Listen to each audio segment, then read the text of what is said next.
Rome, en l'an 70 après Jésus-Christ, à peine 30 ans après la crucifixion du Christ. Dans son cœur vivait Alexamenos, un jeune chrétien qui a grandi au sein de cette communauté chrétienne naissante, dont la vie contrastait fortement avec la grandeur qui l'entourait. Rome, avec son magnifique Colisée et ses bâtiments imposants, était un lieu d'une beauté extraordinaire et le centre du monde. C'était aussi un lieu d'empereur impitoyable et de divinité inexorable. Alexamenos, cependant, vénérait un autre Dieu.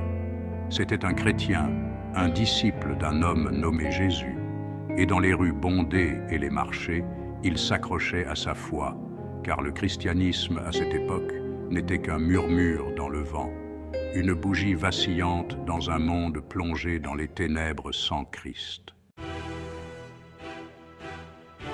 La vie à Rome tournait autour des dieux. Jupiter, le roi des dieux, régnait depuis les cieux. Mars, le dieu de la guerre, nourrissait leur soif de conquête. Vénus, la déesse de l'amour, ornait leur art et leur poésie. Chaque aspect de la vie à Rome était lié à ces divinités. Pour les Romains, le christianisme était quelque chose d'étrange et de menaçant. C'était une religion qui parlait d'amour et de pardon, pas de conquête et de pouvoir. Les chrétiens refusaient d'adorer les dieux romains.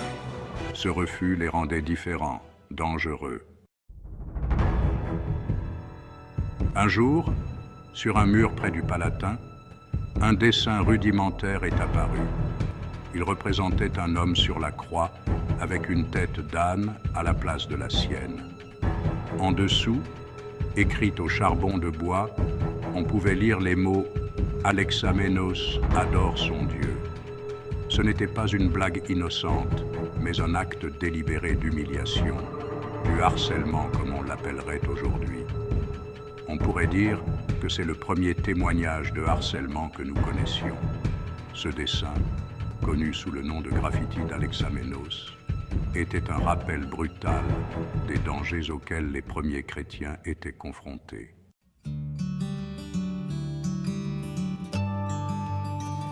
Les catacombes de Rome.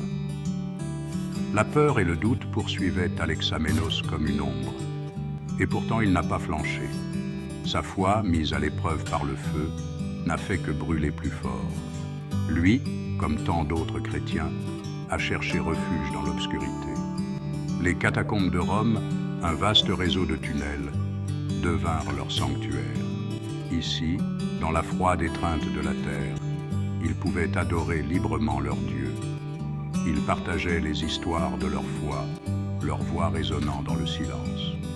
Les catacombes, témoignage de leur résilience, devinrent le berceau de leur religion florissante. Chapitre 5.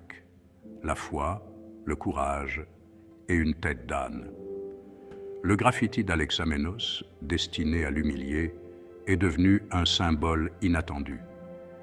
Un symbole de foi inébranlable face à l'adversité. Un témoignage du courage qu'il fallait pour être chrétien dans cette Rome. Alexamenos, le garçon chrétien devenu un héros caché pendant près de 2000 ans, a été le protagoniste d'une histoire gravée dans la pierre et cachée pendant des siècles. C'est un témoignage de la force intemporelle de la foi.